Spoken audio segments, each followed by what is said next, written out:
So it's pretty strange to see me in a gymnasium, right? It's Saturday, March the 22nd, 2025. I've been looking forward to this day for about 6 months.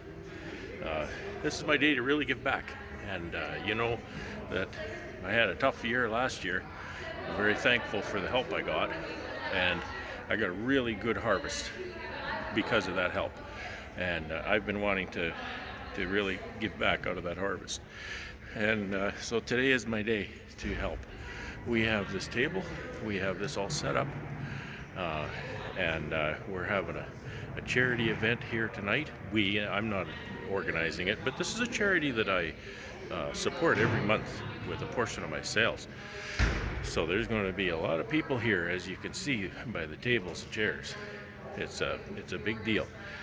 This is Youth for Christ. It's a charity that was started by Billy Graham years ago, and they work with youth in the community, give them something to do, show them that somebody cares about them, and it's a Christian-based organization. And I feel that that's a really good place for my support to help people in their life, but also through their eternity, perhaps, because that's really the most important thing, right? So, so what we do is after the dinner, and this happens fast. We sell as much product as people want to buy here, and 100% of these proceeds will go to the charity. And I get choked up because I love doing this for them. It's my first fruits, if you know what that means. So we're looking forward to that. So that's my donation. This is a charity fundraiser. So that's my donation here tonight for the charity fundraiser. And like I say, I send them a check every month though too. So they're really a worthwhile organization. Really nice people run it too. I'm so glad I made this choice to support them, and then I really made friends with the people who run it, and they're really kind people. So that's what we're doing tonight, and I just wanted to share with you and update the old vlog. So take care and have fun.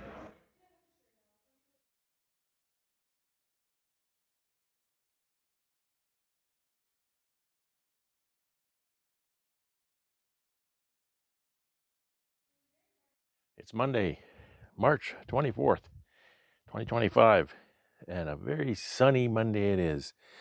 There's almost no wind. I can feel just a barely perceptible breeze coming from this direction, and it's right around the freezing mark. So this sun is melting some of the snow and ice here. Went to town last week. Took my big truck to town. It's always nice to drive the big truck. It's such a pleasure to drive this thing. But I got almost to, when I say town, I mean Winnipeg, the city.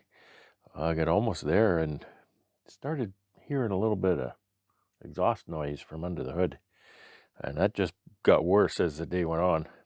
It wasn't anything too serious. There's a big exhaust clamp. It's just a few inches behind the turbo.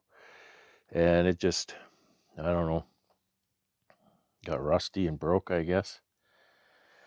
So that's not such a big deal.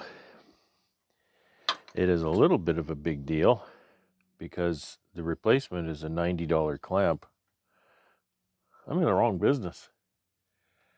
I need to be making these clamps, I think, for 90 bucks a piece.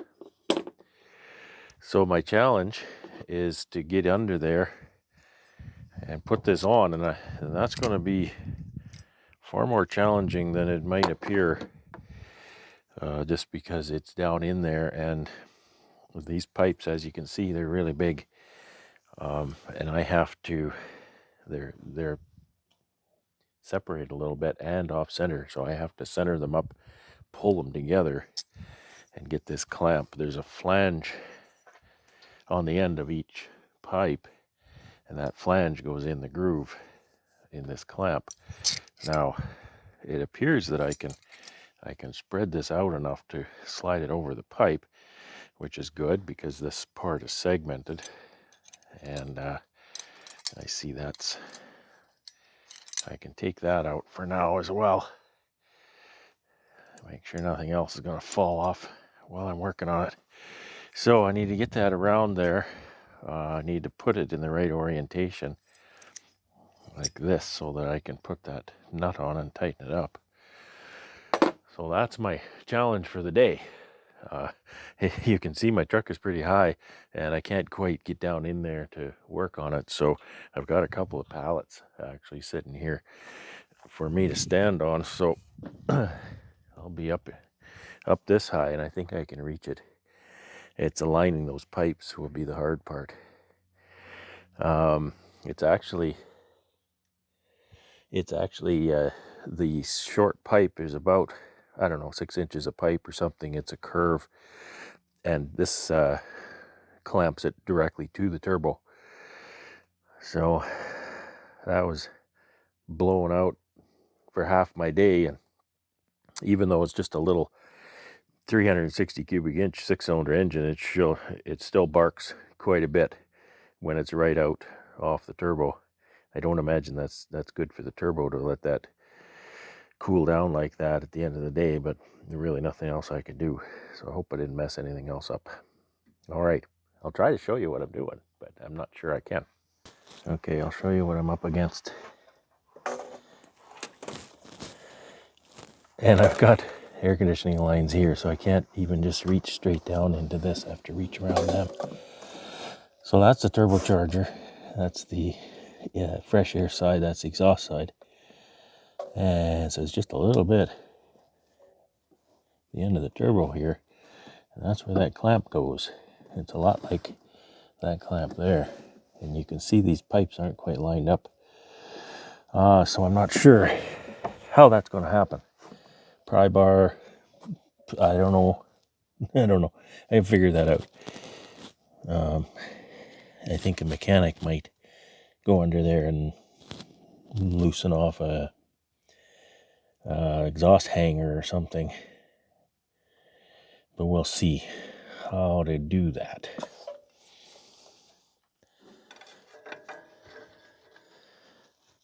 Well, it's not that hard to move that direction. But I have to pull it toward the front of the truck, though. And I don't really know how to achieve that. Can't really pry on the truck itself. I can think of maybe a ratchet strap around that and give it a pull. Okay, a ratchet strap isn't a really great winch. You can't really apply that much pulling power, but you can apply some.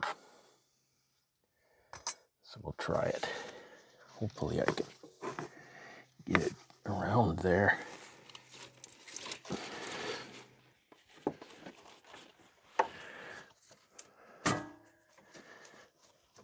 Okay. It's in there. Now I've got a nice solid surface here to pull on. It's the lifting hook for the engine. It's only been used once, but it actually was used last winter because I had my mechanic change out the oil pan. They get rusty from the salt around here.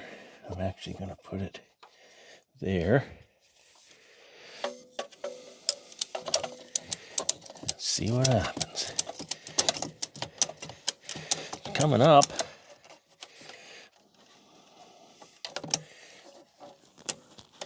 Yeah, that's the deal. It's a little off center still. So I get my pry bar. And this hammer is a good pry bar because it's a wooden handle. It doesn't mess things up as much.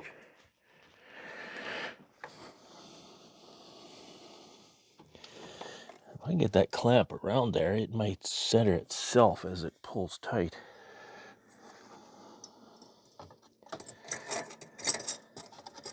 This is the problem now, the strap is in the way.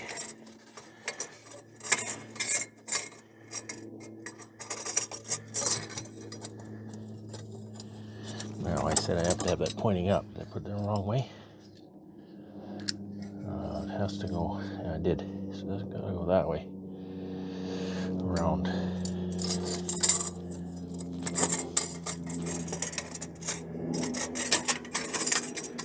Okay, it's in there. Get the T-bolt in it. Don't drop it. And get the nut on it.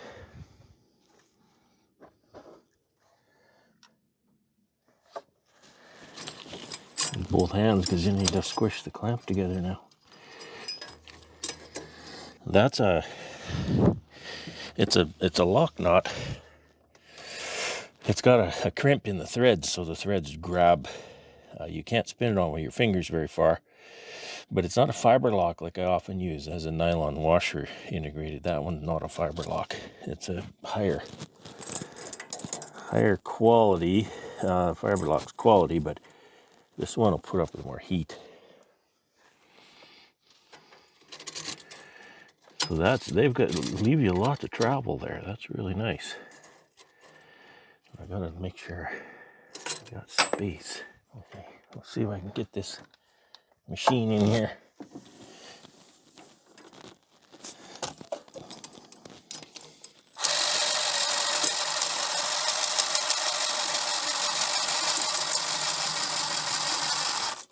Okay, it's tightening up. I have to make sure it's on there properly. I think it is.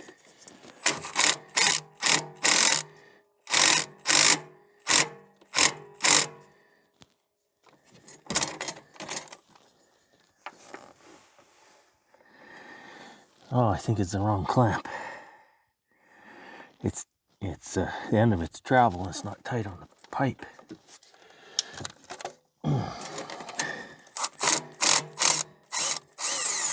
She told me sometimes they don't size right. And I guess this is one of those times. All right, so obviously these two look different. And that's not unusual. I was thinking that just a different manufacturer, a different kind of thing. I mean, this sort of thing explains a lot, right? But it's very much not the same thing.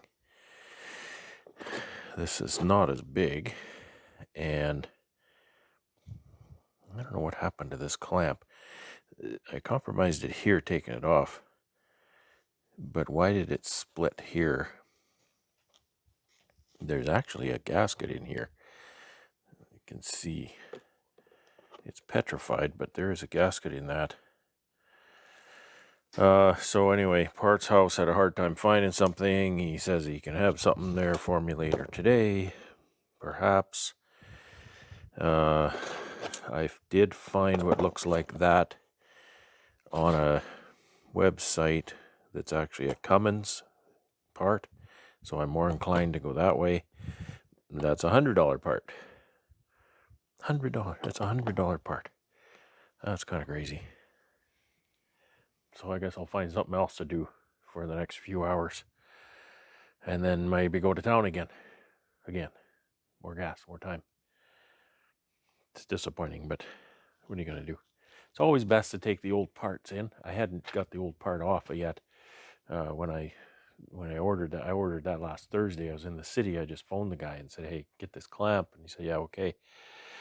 And I went there on Saturday, but I was there about 4 o'clock, and they aren't open after 1. So I waited till today, and I kind of made a special trip in today to get the part. And wrong part, no fault of their own. I mean, you really should take the old part with you. But anyway, hopefully you get the right part.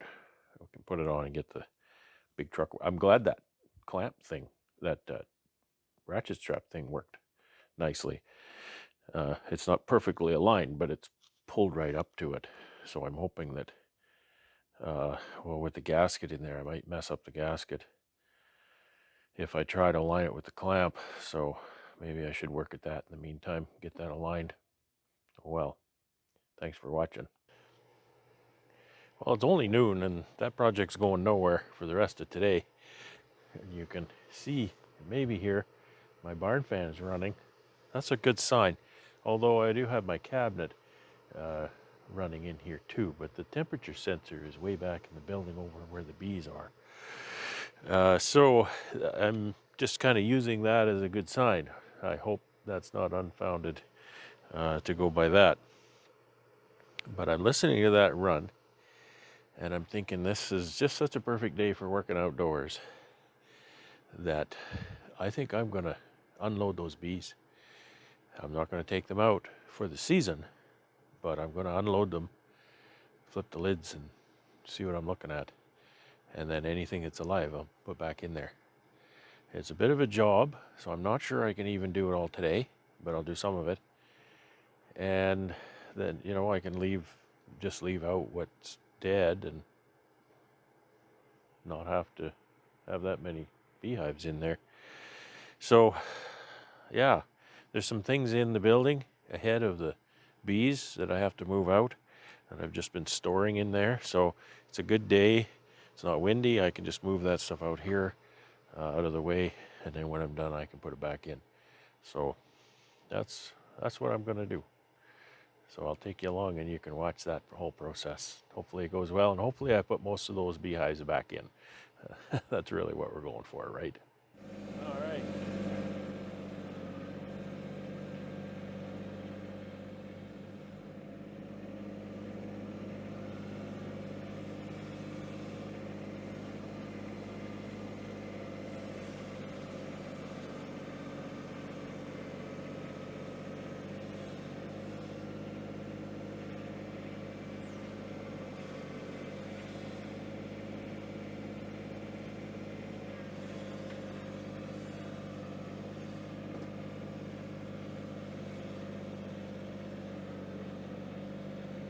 Flying already.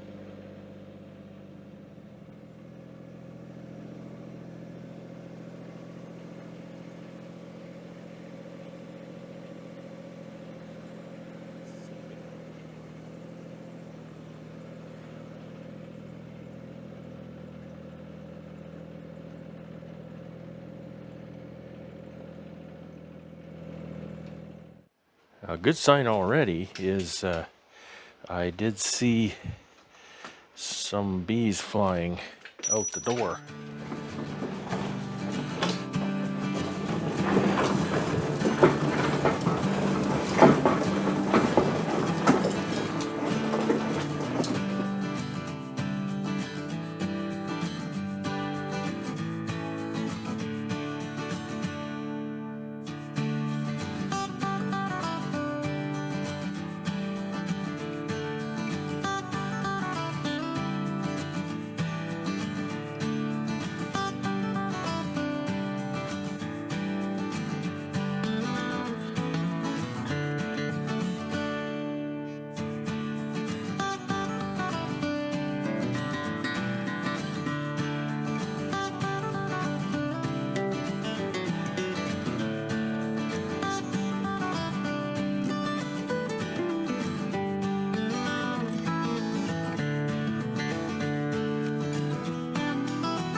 Okay, that's a beautiful sound.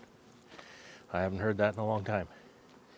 Now, I could kind of feel them with the tractor.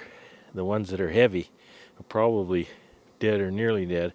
You can see this one here. There's a few crawling around, but it doesn't look very good. There's a lot of mortality here, but there's also a lot of life. So I'm pretty stoked as to what I've got to work with here.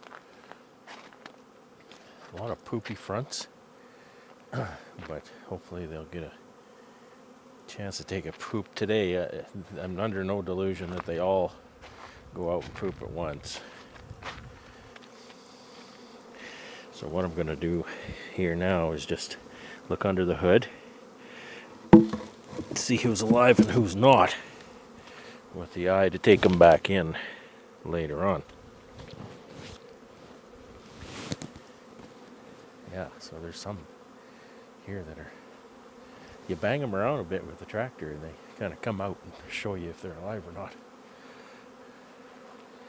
A lot of mortality among the nukes, but there's still quite a few here, as you can see.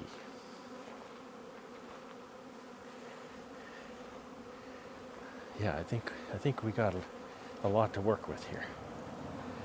We'll see how the next 60 days goes. That's the defining factor. Well, maybe not 60, maybe 40 days. So I set some of these down and I wasn't sure if they're alive or not, but they're showing a little bit of life now. And so I'm going to go around and lift the lids, and all I'm going to do is if they're dead, I'll just turn the lid over, and that'll help me to know which ones to take back in the building. So I just scooped out the bees from the building, and this is the extent of it. There's a little more than that, but really not much. So, you know, bee drop is one of those things. You don't want your bees to die, but if there's no drop, that probably means they're all dead in the colony. So a good healthy amount of bee drop is a good thing. And boy, those bees are just a buzzing over there. It's a cloud of bees right now, and I'm getting pooped on. The tractor's covered in poop. Probably my camper be covered in poop in my wife's car. Uh-oh, I'm gonna be in trouble now. Okay, I just did the count, and it looks pretty good. Now, I'm under no delusion that there aren't going to be a few more to die. However, when you talk heartbeats, I didn't count these two pollies. I know one of them is dead. The other one, he's got some life in it, but I didn't count those. Those are two anomalies, so I'm not counting those. But there are 98 heartbeats here, or at least there were 98 heartbeats here when I put them in the building. And there are 22 dead. So I believe that is a 23% loss. I'm pretty ecstatic with that. You think, well, 23% loss is nothing to be proud of. I don't know if it's anything to be proud of, but I think it's something to be happy about, considering my loss last year.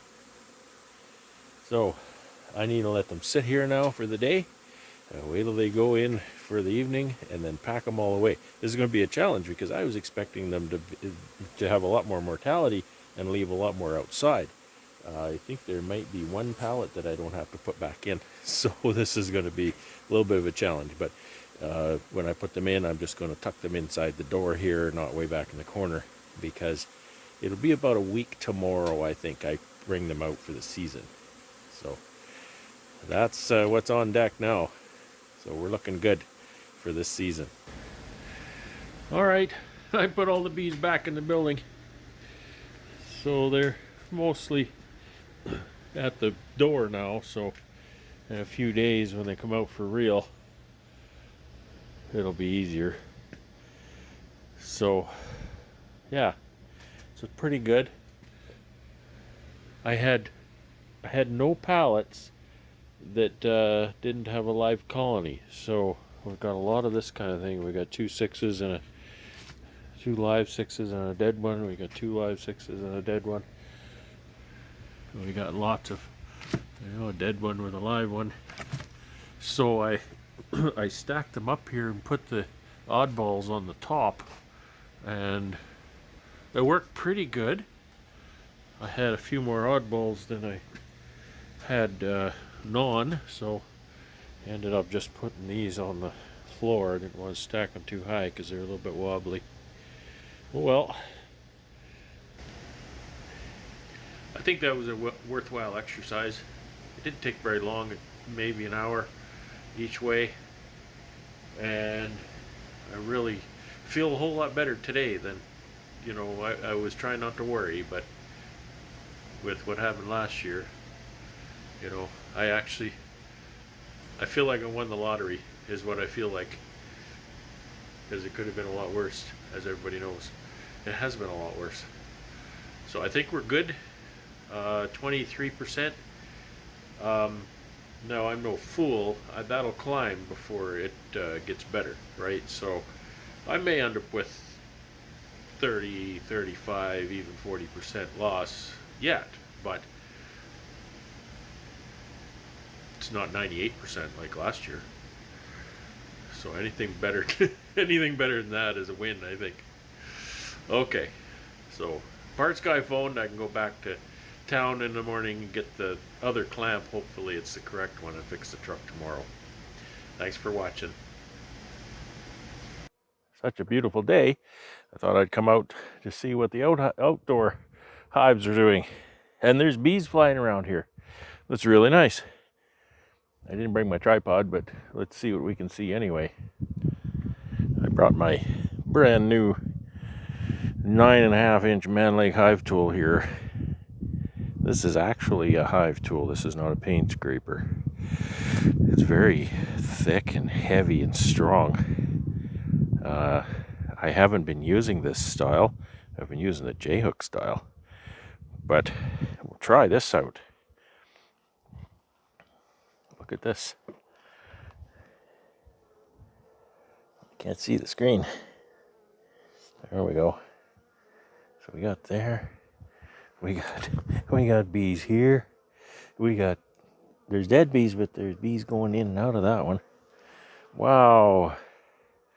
Oh, am I ever encouraged here? I had all but given up on these. My first act with my new clean hive tool is to scrape away the dead and poopy bees here.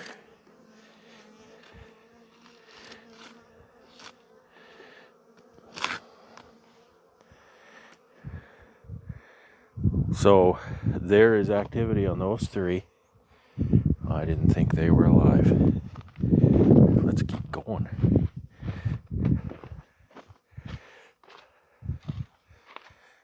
Okay. There's some bees here, but they're not very active. I had written this one off. Let's go around. I'm in my shoes, so I have to be careful. There's some water.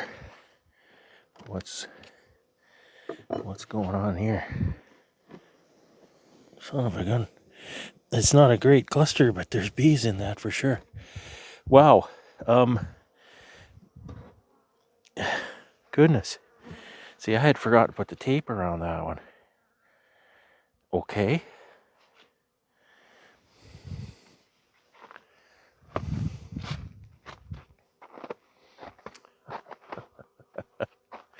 That's kind of crazy. This one's missing the plug, but that's not a big deal because it's just the wood chips there. A little bit of snow in there, no big deal. We got a cluster at the entrance there. That one, not so much. Looks like this one might be gone as well. Let's see if we can break into these. I put these quilt boxes on really late, so they didn't stick them down at all. Oh, they're dead. Oh, this one. Oh yeah. They pooped themselves to death. I'm assuming that this one's got some live bees on the inside. This one, look at all the activity here. Oh yeah, there's bees there, there's bees there.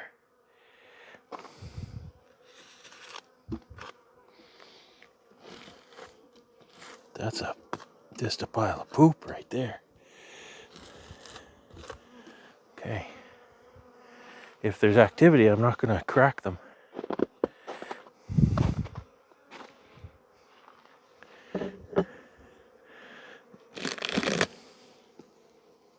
Oh, that's gone.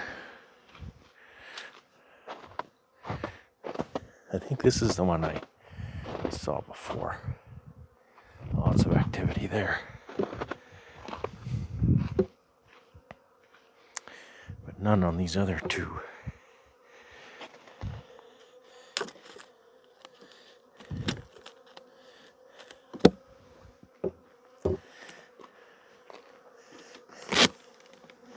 No. Look at that. That's kind of gross.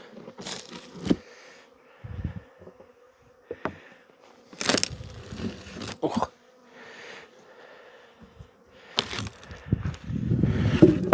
Nothing there.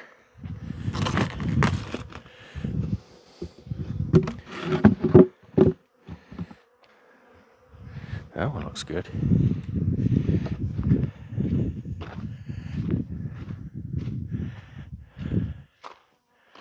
We have a ways to go before we're out of danger here. I think what I need to do is check for feed stores. Okay. That's dead.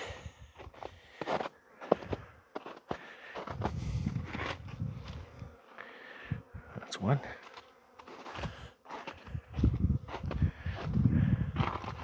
That's three. This one was dead, I think.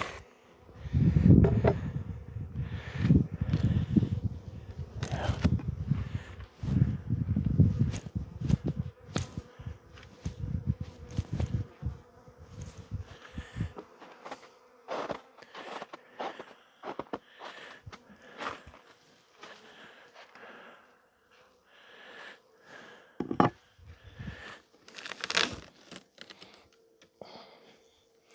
There's a tiny cluster there, but they're not going to make it. Nothing that small. So, I mean, these all might be that small. We don't know. This one was 2-3 frames here, I think.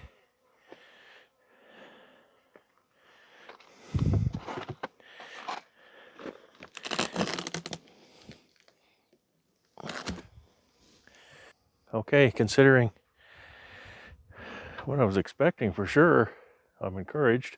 There might be 3 or 4 here. So that brings me to, if there's 4, that brings me to 60 live ones at this point. Maybe not great, but boy, sure, a lot better than last year. It's nice to see something alive after last year. Boy, that was discouraging, but I'm pretty happy. I actually feel like I win the lottery, to be honest.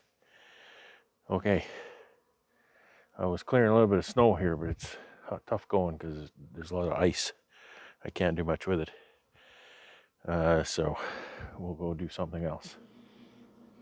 It's Wednesday, March 26th, 2025. Yesterday was a beautiful day, but I did spend time in the shop cleaning up my bee escape pile. That'll go into the building in probably a week. I think the bees are going to come out on Tuesday, but we'll see. You know, long range forecast being what it is, highly unreliable. So today I am going to make some covers for the little mini mating nukes. I'm going to at the very least cut up this plywood because that's kind of the thing that delays you. You know, if you have a stack of plywood here and a stack of parts, you can sit and bang together covers pretty fast. And you know, if you have a few moments, you can come and do it. If you have just at the end of your day, you can come and do it. I have a couple other projects that I was asked to do, 3 actually. I'm going to build a frame assembly jig for someone requested one, and so I'm going to do that. Probably after I'm done cutting up all this plywood, I'll build that. and then a couple other things. So I'll cover those when I do them. And as I'm thinking of more and more things. Now, these are just the 3 things that I was asked to do by other people. I still want to build 4 or 8, and I say 4 or 8 because I get 4 out of 1 sheet of plywood, so I can cut 1 sheet or 2. More of those Honey Super pallets that I built last year. I really love those things. They're so flexible, and they're really, really great. I enjoyed using them the whole season. So I need to do that. I'd like to do that sooner than later because all of this stuff, these escapes, the mini boxes, the mini bottoms, the mini lids, all need to go to be wax dipped. And I'd like to make one trip to do all those. So that's kind of where, that gets pushed ahead in that regard, but it gets pushed back because other people want their projects done. So I got to keep at it here. Now, I got a sheet of 1/2 inch. I'm going to up this on the saw and get to cutting it in strips. 8 3/8 is the size. I'm cutting them 8 and 7/16 to give me that little bit of trim. Now, I wanted to show you again how this leg up system worked, because I realized the last video I did wasn't very good. This is something, if you cut sheets on a table saw, this is something that's worth its weight in gold. And you're not going to be able to see it other than the bottom of it right here. So you can see where that plywood sits in that hook. And literally, typically I'd pull a little farther, but I got some stuff here. Literally just very easily push this. Yeah, I've got that tote and I've got a garbage can on that side, up on the table saw like that.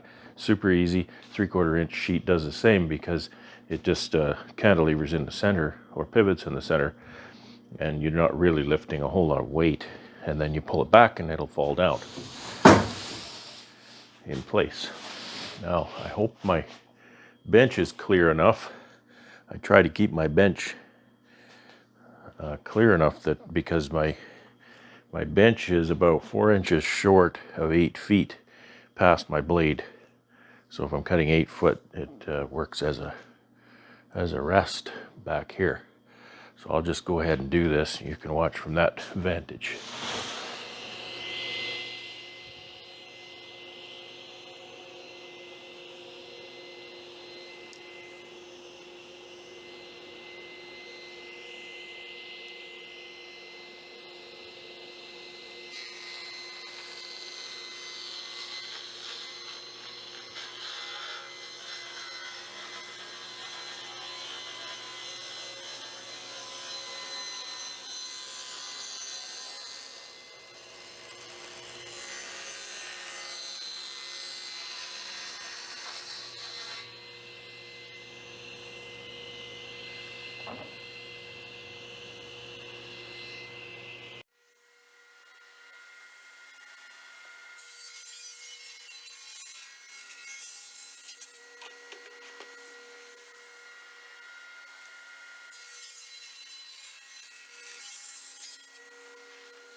Now I need to cross cut those at 10 1/2, and I can't overcut them hardly at all because I need that whole length to come out even.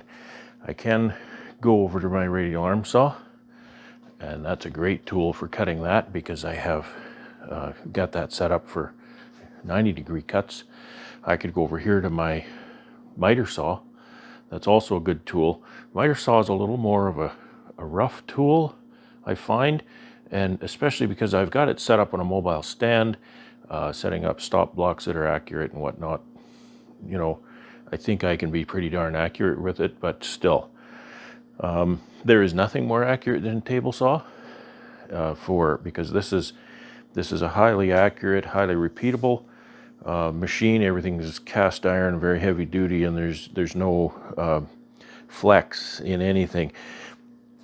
which I can't say about radial arm saw. That thing is built to do almost anything. And the problem is then there's a lot of joints and things that can move. And so it's a pretty good 90 degree. I'm going to make these as exact as I can. So I'm going to use the table saw. Now, you should not, with a narrow piece like this, I know you've seen me do it on my channel, but I'm very careful with it to not do it with a very narrow piece like this. This won't work anyway because I've got too much stuff over to the side here. So you should not do this with the rip fence. Well, it's a rip fence. This is a crosscut, okay? That should tell you right there. So what you need to use is your miter gauge, which you've seen me use on here. However, you cannot use the miter gauge and a rip fence at the same time with a through cut. You see me doing it with dados and rabbits and grooves and things, that's okay, but not with a through cut, because you end up with a small piece, a small offcutting here, and that can bind and twist, and it'll throw it, it'll throw it at you, or it'll throw it clear through the wall of your shop if you're not careful. So that's a no-no. What I'm going to do is I'm going to take this fence clear off of here.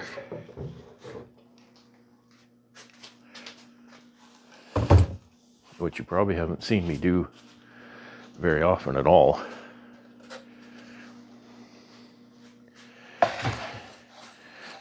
Push everything over. And since I have it right here handy from doing the little triangles, I'm going to use my big crosscut sled, it's called. And I've still got my little parts nailed to it, which I need to take those off so I can put the other parts on. And what I'll do is I could staple a fence on here or a stop block, but I'm not going to. I'll just clamp it with my wood clamp.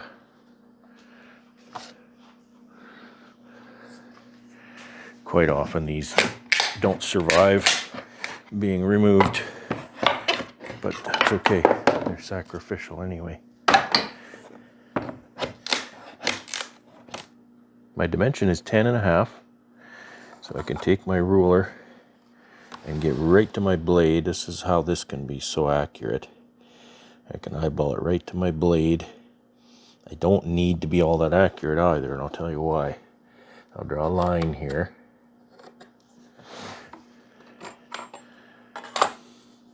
I'm going to take a little shim, just a little thin piece of wood, and set here just to raise my, this is just a piece of scrap, just to raise my stop block up a little.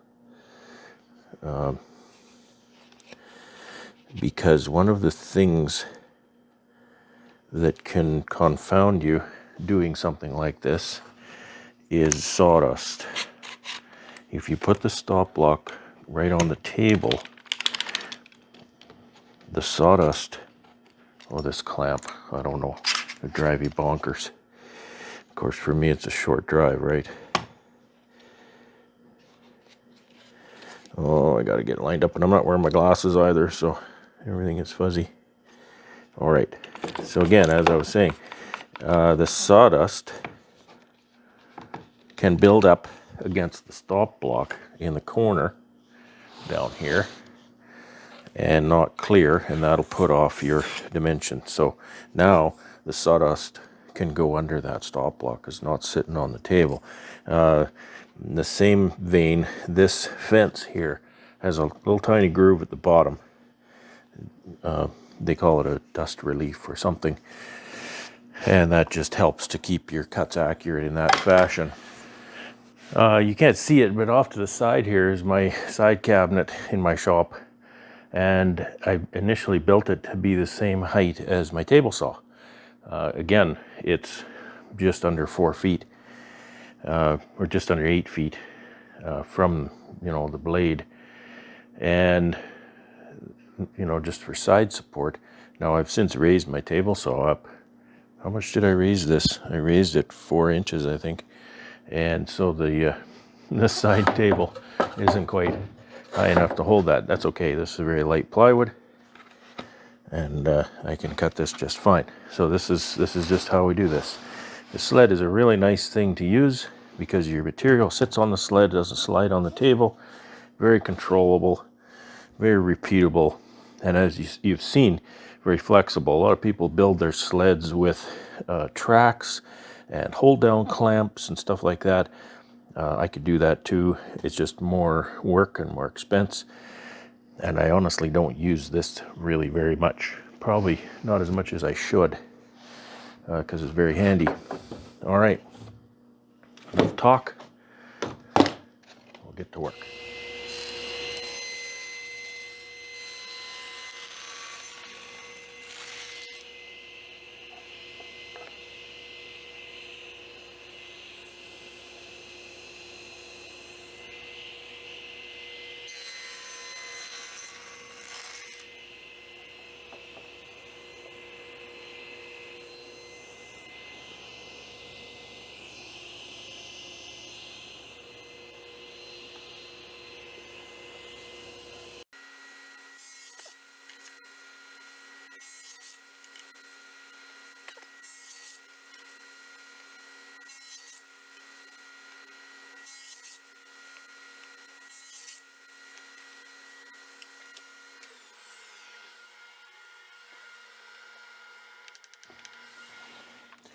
Something else I want to show you about this sled, if you build one, there's a lot of videos online how to build these.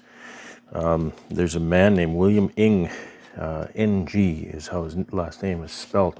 He has a foolproof method on how to get these exactly square with that blade. It takes a little bit of work, but you can do it.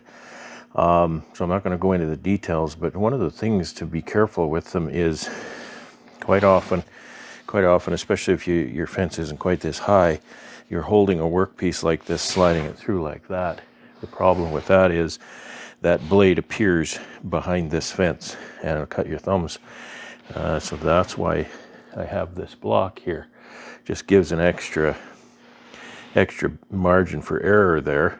I don't typically push it that far, but I can't get my, it's too long for me to get my hands behind the blade.